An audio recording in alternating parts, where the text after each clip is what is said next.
Love this podcast? Support it and sponsor today. Simply head to ozcastnetwork.com for details.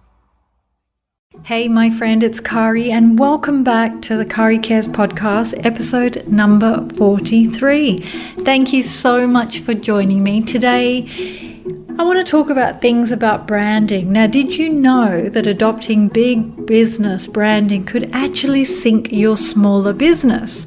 Now, I get asked these questions all the time by smaller business owners and their teams, and that's small to medium business owners. So should smaller businesses spend money on branding like big corporations do? I'm going to cover how small businesses face a very, very different problem, why adopting big business branding could actually sink your business.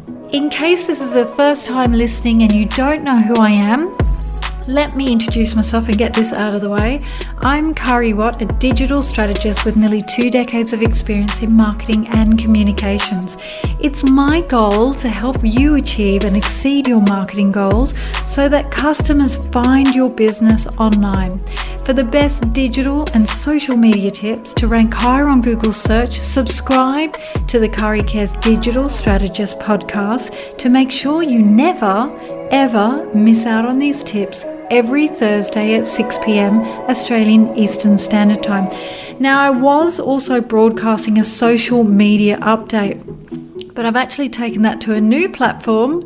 If you want to know more about that, please head on over to cariawatt.com and click on the Online Business Made Easy, and you'll see the little sign up form either at the bottom, the very, very bottom of the website, or it will pop up, and you will get a link to the new platform, which is almost finished. Whoop whoop! I can't believe it. It's just taken me 2 or 3 weeks to try and get this all organized.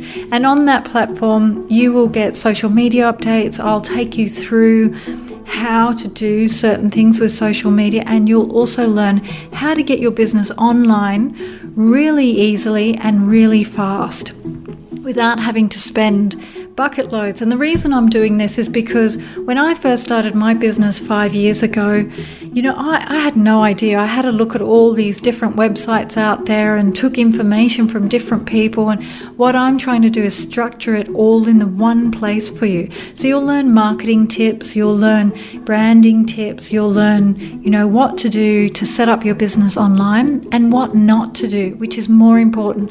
Because when you're setting up a new business, or you're taking your physical business online, half the time you end up doing stuff that you don't really need. And so what I'll be doing is, going through all of that with you so you can work out what you can concentrate on for that month or that week. So it will be really good. It's a small subscription fee because it's starting up. And then in 6 months' time, you'll stay on the traditional fee, but new subscribers will go on a higher program. But yeah, thank you again for joining me on Caria Cares. I really, really appreciate you being here. Now, a number of you may work in marketing already, or you're keen to learn more about marketing, and you may have looked over a handful of huge companies that are big, recognizable brand names. Now, it's good to note that branding is a big thing for corporations. It's what makes who those companies really are. And it also is an identity for all of their employees to fit under one brand or one umbrella. Now, should smaller firms or businesses spend money on branding and marketing in the hopes of replicating the success of these big organizations? Now, that's what we're taught in business schools, to look over case studies of larger organizations and follow those best practices, right? But the problem is that the best practices of larger organizations, it's more complex because there are many different variables, within those larger organizations compared to a smaller firm or a smaller organization or a smaller business, right? So following best practices of larger corporations tends to ignore the fact that in today's market and business environment, it has changed radically since those days that, say, Apple started or when Coke became a household brand name, which is more than 100 years ago. I don't know if that's true, if it's over 100 years ago, but you know what I'm saying. The truth is that small businesses, or smaller businesses I should say, because I'm talking about small to medium firms, we can learn very little from studying the behaviour of those big corporations and established brands, because the rules under how these companies operate don't really apply to smaller companies. I'll give you some examples. So large organisations or corporations, regardless of the industry, tend to be similar in terms of their corporate structure. They usually have a hierarchical kind of structure, and it's a way to structure an organisation using different levels of authority and a chain of command between superior and subordinate levels of the organisation. So the higher levels control the lower levels of the hierarchy. So for example, you might have a president of a company and a CEO, and then below that you might have the senior leadership team, and then below that you have managers, and then below that each teams. So that's what I mean. So you can think about an organisational hierarchy as a pyramid. The highest level of authority is at the top of the pyramid, and the order flows from this top level down to the next level, where it continues to move on down until it reaches the level where the order is supposed to be carried out. Now, large organisations also and often have a public ownership. Now, the ownership of a company is represented by a stock that's traded on the open market, either on a stock exchange or over-the-counter market. And large corporations tend to have nearly identical marketing and sales models. Now, you might think this is wrong, but I've studied this for pretty much 17 years, and I've worked for larger organisations and smaller firms, and I'm telling you, the marketing in larger corporations, it often follows the same suit. For example, let me cover this for you. There's very little difference in terms of marketing activity between, say, Toyota, Mazda, and Volkswagen. Now, the branding plays a different role between the products, right? But in fact, the marketing strategies are similar. For example, the end of the financial year sales, because we've been suffering from COVID-19 and, lockdown, there have been so many, sales going on for cars, right? So the similarities in marketing styles might be the end of the financial year sales. So Mazda were offering a small SUV, that's kind of discounted at a certain price, and, adding things like finance or petrol or cheaper repairs, monthly repairs. Whereas Toyota, on the other hand, were talking about their larger SUV. So we're still in the same range, and they're doing the same thing, giving you a good deal, on a drive-away price that adds, financial discounts, on your refinancing and things like that. That's what I mean by the similarities in the marketing styles. It's same, but different? Not really. It's just a different car or a different product, but similar value. Now, if a small business has a commodity offering that's like everybody else's, it's simple for them to compete on the base of brand, right? But creating the differentiation between advertising and marketing materials and so forth, like all the branding products that you need, is simply competing on the home turf of larger companies who have deeper pockets, like they've got a bigger budget. So now I frequently get emails from owners or heads of small to medium-sized companies asking questions like, should we be thinking about advertising in gaming or TV? As if it's going to break through the noise and compete against companies like Apple or Coke or Mazda or Toyota.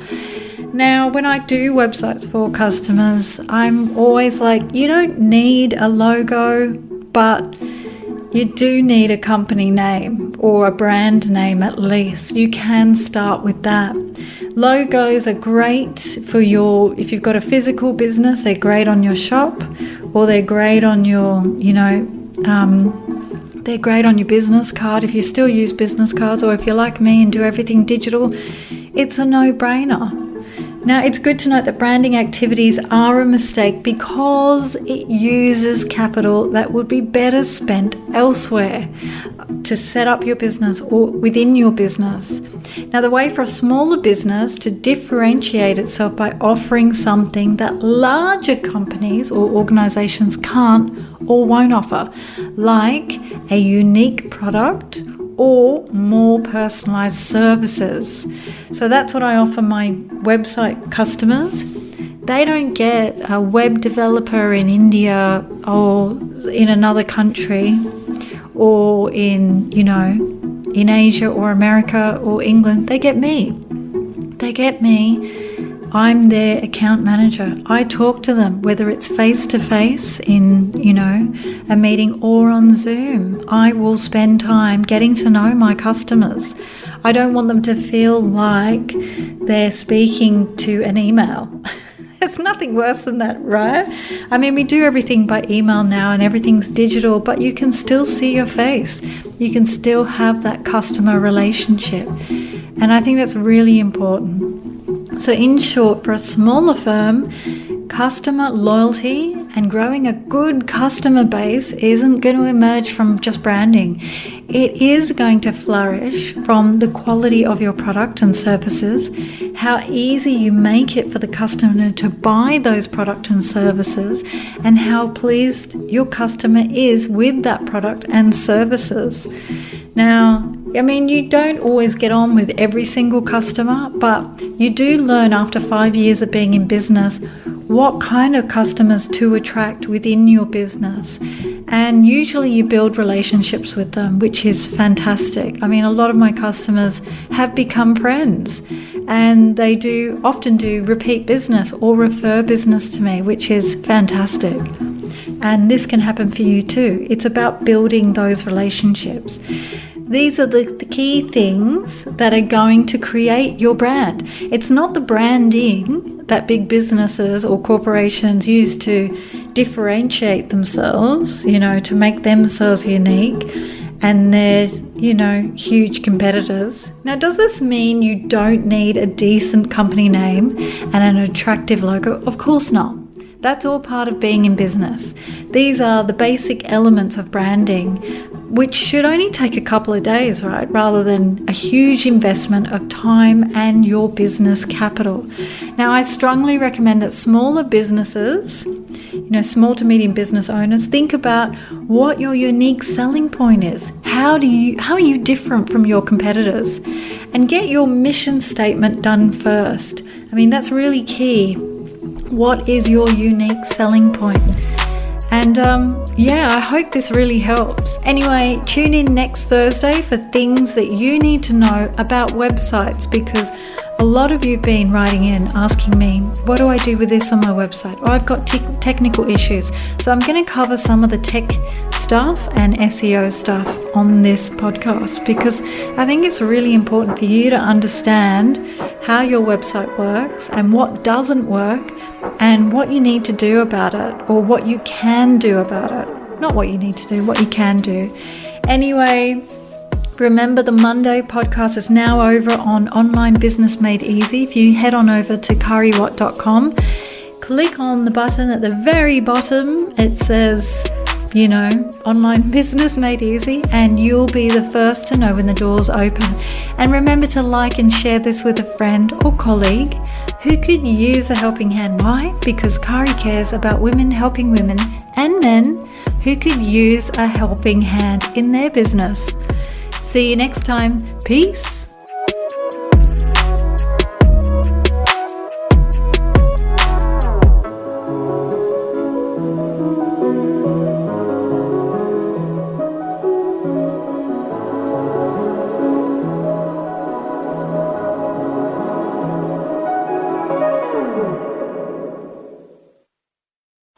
Love this podcast? Support it and sponsor today. Simply head to AuscastNetwork.com for details.